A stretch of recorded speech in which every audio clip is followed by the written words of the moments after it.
A fé, muitas vezes, começa de maneira simples, quase silenciosa. Alguém fala de Jesus. Uma palavra permanece no coração. Uma experiência desperta algo por dentro. E, pouco a pouco, nasce o desejo de procurar. A vida cristã não começa quando já sabemos explicar tudo. Ela começa quando Cristo passa pela nossa história. E algo em nós se abre para Ele. No Evangelho de João, encontramos uma das cenas mais bonitas. Do início da fé cristã. Ainda não há grandes discursos. Ainda não há multidões impressionadas. Ainda não há sinais extraordinários. Há apenas algo essencial. Duas pessoas começam a seguir Jesus. E isso nos mostra como nasce uma verdadeira caminhada de fé. João Batista vê Jesus passar. E diz: Eis o Cordeiro de Deus. Esse gesto é decisivo. João não prende os discípulos a si. Não se coloca no centro. Ele aponta para Jesus. A verdadeira missão de quem anuncia Cristo é justamente esta: conduzir o outro ao Senhor, sem ocupar o lugar dele. Normalmente, ninguém chega a Jesus sozinho. Antes do encontro com Cristo, quase sempre há alguém que anuncia, acolhe, orienta, ou simplesmente aponta o caminho. Deus se serve de pessoas concretas para aproximar o coração humano do Senhor. Mas essas mediações não são o centro da fé. São sinais, pontes, instrumentos. A verdadeira mediação se realiza quando ajuda o outro a olhar para além e reconhecer aquele que realmente deve ser encontrado: o próprio Senhor. O título Cordeiro de Deus não é uma simples expressão bonita, nem um detalhe decorativo. Ele revela o coração da missão de Jesus: entregar-se por amor, para a salvação do mundo. Seguir Jesus, portanto, não é apenas admirar um mestre sábio.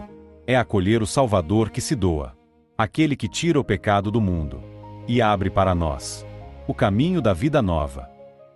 O Evangelho diz que os dois discípulos ouviram João falar e seguiram Jesus. Primeiro, eles escutam. Depois, seguem. Antes do passo exterior, uma palavra já havia entrado no coração. É assim também conosco. A fé amadurece quando a palavra de Deus deixa de ser apenas ouvida por fora e começa a tocar a vida por dentro. Os discípulos ainda não entendiam tudo. Não tinham respostas completas. Não sabiam exatamente aonde aquele caminho os levaria. Mas deram o primeiro passo. E, muitas vezes, a fé começa assim. Não com todas as certezas organizadas, mas com um coração que decide caminhar atrás de Jesus. Então Jesus se volta e faz uma pergunta: que estais procurando? Essa é uma das perguntas mais importantes do Evangelho. Jesus não começa dando uma explicação. Não começa impondo uma ordem. Ele faz uma pergunta. Porque o Senhor não trata ninguém como massa anônima. Ele olha, percebe, chama e toca o desejo mais profundo do coração. Muita gente se aproxima de Jesus por necessidade, sofrimento, medo, curiosidade, desejo de paz ou vontade de recomeçar. E Jesus acolhe tudo isso. Mas Ele também purifica a nossa busca. Por isso, a pergunta permanece viva: o que eu procuro quando me aproximo de Cristo? Procuro apenas alívio? Apenas solução? Apenas emoção? Ou procuro o próprio Senhor? Os discípulos respondem com outra pergunta: Rabi, onde moras? À primeira vista, parece uma pergunta simples.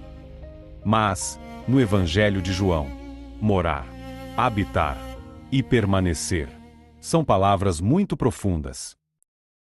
Eles não querem apenas saber um endereço. Querem estar com Jesus. Querem entrar em sua intimidade. Querem permanecer com Ele. A fé madura não se contenta apenas em perguntar: o que devo fazer? Ela começa a perguntar: como posso estar com Jesus? Como posso permanecer nele? Como posso viver em comunhão com Ele? Porque a vida cristã não consiste apenas em saber mais sobre Cristo. Consiste em viver com Cristo.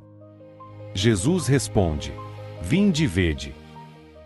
Ele não oferece primeiro uma aula teórica. Ele oferece uma experiência. É como se dissesse: aproximem-se, venham, permaneçam, façam a experiência. Porque Jesus não quer ser conhecido apenas de longe. Ele quer ser encontrado. O Evangelho apresenta uma sequência muito bonita. Eles ouviram, seguiram, foram, viram e permaneceram. Esse é o caminho da fé. A fé nasce da escuta, torna-se seguimento, aproxima-se de Jesus, faz experiência de sua presença e aprende a permanecer com Ele. O Evangelho acrescenta um detalhe: era aproximadamente a hora 10ª. Esse detalhe parece pequeno, mas carrega uma grande força. Quem vive um encontro marcante não esquece facilmente. Também em nossa vida, há horas que ficam gravadas. Uma missa, uma confissão, uma palavra, uma crise atravessada com fé, um retiro, uma volta para Deus. Quando Jesus passa de verdade pela nossa história, alguma coisa permanece marcada no coração. Depois desse encontro, André não guarda tudo para si. Ele vai ao encontro de Simão Pedro e o conduz a Jesus. Esse é o movimento natural de quem encontrou o Senhor. Primeiro permanece, depois testemunha. Não é preciso saber tudo para falar de Jesus. André ainda estava no começo. Mas o encontro com Cristo já havia acendido nele o desejo de chamar outro. A fé verdadeira nunca termina em fechamento. Quem permanece com Cristo começa a olhar para os outros de outro modo. Sempre existe alguém que pode ser aproximado de Jesus por meio da nossa palavra, da nossa presença, do nosso testemunho ou do nosso cuidado. A pergunta é: quem o Senhor está me pedindo para conduzir até Ele? Diante desse Evangelho, algumas perguntas ficam para nós.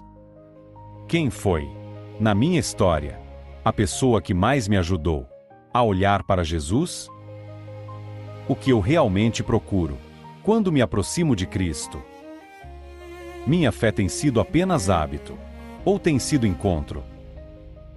E o que significa, concretamente, permanecer com Jesus na minha vida hoje? João, capítulo 1, versículos 35 a 40, nos mostra que a vida cristã começa de modo simples, mas profundamente verdadeiro. Começa quando alguém nos ajuda a reconhecer Jesus. Continua quando temos coragem de segui-lo. Aprofunda-se quando escutamos sua pergunta: que estais procurando? E amadurece quando aceitamos seu convite: vinde e vede. Não basta saber quem é Jesus de ouvir falar. É preciso ir até Ele, permanecer com Ele e deixar que sua presença transforme a nossa vida. No fim, a grande pergunta deste Evangelho talvez seja esta: eu estou apenas ouvindo falar de Jesus, ou já comecei realmente a permanecer com Ele? Que o Senhor desperte em nós o desejo de procurá-lo com sinceridade, segui-lo com coragem e permanecer com Ele todos os dias.